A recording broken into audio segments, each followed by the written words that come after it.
जिला anganwadi worker association पक्षर जिलापाल कार्यालय समेत विभिन्न दाबी में विक्षोभ प्रदर्शन कर राज्य और केन्द्र सरकार विभिन्न योजनार सफल रूपायन में अंगनवाड़ी कर्मी गुरुत्वपूर्ण दायित्व रही।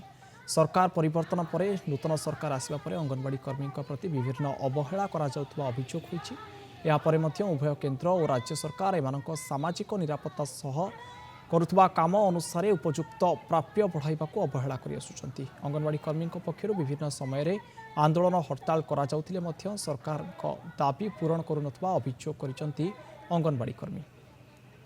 आजिका दुनिया रे 10,000 टंकार परिवार चलैबाटा केते कष्ट।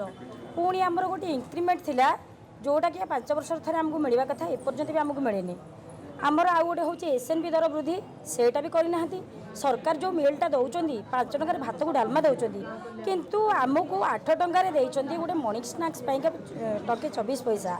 दुकान रे आमे बराटे किणिले 5 टंका 10 टंका पड़ुचे आज्ञा टंके 24 पैसा कि मॉर्निंग स्नैक्स आमे देबू। तापर कौन कर जो दिन आम रखिंट भात सहित जो मिक्स तरकारी आ सहित भी रखिंट अंडा सिझाटे केमी आज्ञा हम आम युवा दे पारूनु जो आम दौचु कि बहुत कष्ट होमर विभिन्न दाबी अच्छी एसएनपी दर वृद्धि निहाती ता सहित जेकोसी कार्य आमको नियोजित दि जाऊँगी आमको केबे भी प्रोटेक्शन दि जाऊना।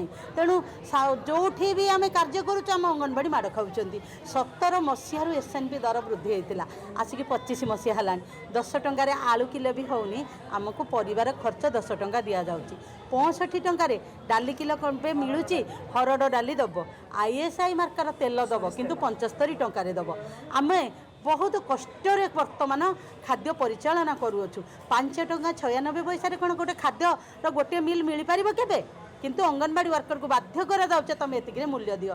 आम कहीं 5 टंकिया चोरणी होगा आम भी आउ चाहूनु आम सठिक मूल्य दि जाऊ आम सठिक भाव में खाद्य देवु।